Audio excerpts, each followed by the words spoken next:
Assalamualaikum warahmatullahi wabarakatuh ya. Jumpa lagi saudaraku ton Rabu ya, dimanapun Anda berada. Kajian materi kali ini salah satu cara ya untuk membuka mata batin itu adalah dengan puasa ya. Tapi puasanya juga harus ditata ya, tidak hanya sekedar puasa ya. Puasa ini kan ngepos noroso ya. Manakala kita puasa itu pada dasarnya kita melatih ya, melatih batin kita untuk berinteraksi dengan dunia energi. Nah, kadang ketika kita puasa emosi kita itu masih labil ya. Kita sulit untuk melakukan pengendalian diri. Kenapa bisa seperti itu? Itu bisa jadi dari makanan yang Anda makan ketika kamu sahur, ketika kamu buka. Makanya kalau kita ini puasa dalam rangka untuk mengaktifkan ya, mata batin ya, maka yang perlu Anda perhatikan adalah makanan ya. Ya, makanan yang kita makan itu jangan ada unsur hewaninya, jangan ada unsur nyawanya. Itu yang harus Anda lakukan ya. Jangan ada unsur hewani, jangan ada unsur nyawanya seperti terasi ya. Itu ketika Anda praktekkan nanti cepat sekali ya, cepat sekali Anda akan sering menggunakan dimensi batin Anda, bukan dimensi lahir Anda ya. Ya, laku puasa itu pada dasarnya kita melatih ya, kita melatih membiasakan diri kita untuk masuk dimensi batin. Puasa adalah ibadah yang panjang ya, apalagi kalau Anda puasanya puasa mutih ya, puasa laku Jawa, puasa mutih, puasa ngerowot itu lakunya 24 jam ya. Tentunya ketika Anda menjalani laku seperti itu, maka kegaiban-kegaiban yang ada di dalam diri Anda itu akan terbangkitkan. Puasa ini juga bisa menjadi alat ya, alat untuk deteksi. Katanya dengan tubuh kita apakah sedang baik-baik saja atau tidak. Itu bisa seperti itu. Ya. Misalkan hidup saya ini kok sial terus ya.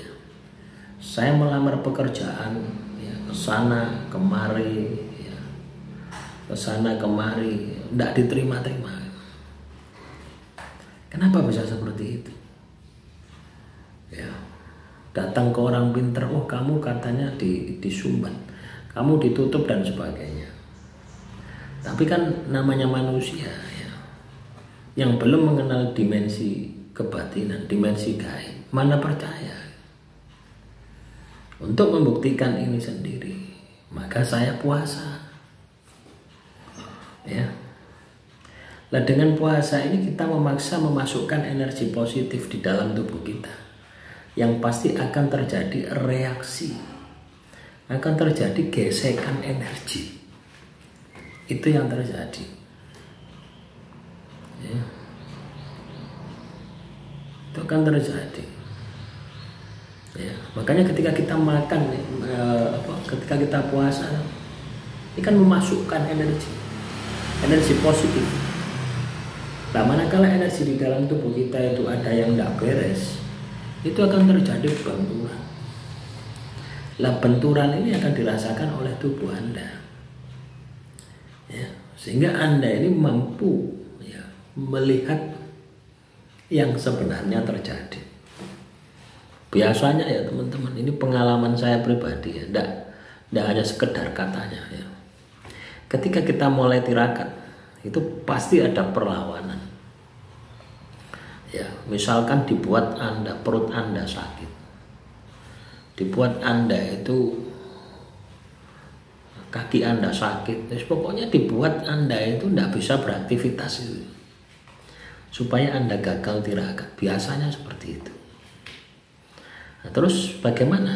Ya, tetap lakukan Jangan berhenti. Ya, itu yang harus dilakukan.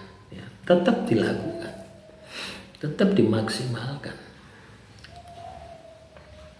Jadi kalau Anda katakanlah tidak menyerah, ya berarti kalah. Ya. Sama dengan ketika saya waktu terkena sihir itu, ya. Nah, itu puasa teman-teman. Ya puasa, ya wirid, ya zikir. Tubuh itu sampai tidak bisa digerakkan.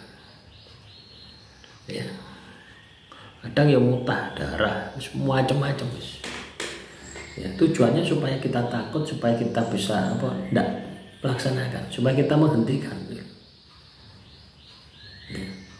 Supaya kita menghentikan. Gitu. Supaya kita menghentikan laku kita. Makanya inilah yang perlu kita sikapi. Jadi puasa ini bisa untuk membuka mata batin. Puasa ini juga bisa untuk mengidentifikasi masalah-masalah yang terjadi di dalam kehidupan kita.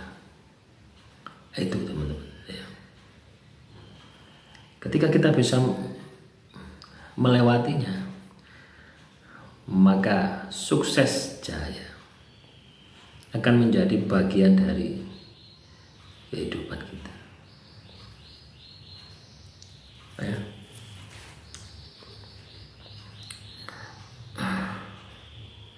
Ya. Jadi itu teman-teman ya. Nah, semoga apa yang saya sampaikan ini bisa menjadi pemahaman ya. Jadi ketika Anda sering puasa, mata batin Anda akan terbuka. Ketika mata batin Anda terbuka, Anda akan bisa mengidentifikasi ada apa dengan diri Anda. Jadi pada dasarnya masalah-masalah di dalam kehidupan kita itu saling terhubung gitu. Ya. Jalannya adalah jalan spiritual. Jangan jalan supranatural ya, jalan spiritual. Kalau Anda jalan supranatural, Anda akan melakoni ilmu kadikdayaan. Anda akan menundukkan makhluk halus, menundukkan kodam untuk jadi peliharaan Anda, yang disebut dengan kodam pendamping. Tapi ketika jalan spiritual, Anda memberdayakan kekuatan batin Anda. Dan itulah kunci kesuksesan Anda. Ya. Nah, demikian yang bisa saya sampaikan. Semoga apa yang saya sampaikan ini bisa dipahami ya oleh teman-teman. Kurang lebihnya saya mohon maaf. Wassalamualaikum warahmatullahi wabarakatuh. Salam Rahayu, Rahayu, Rahayu.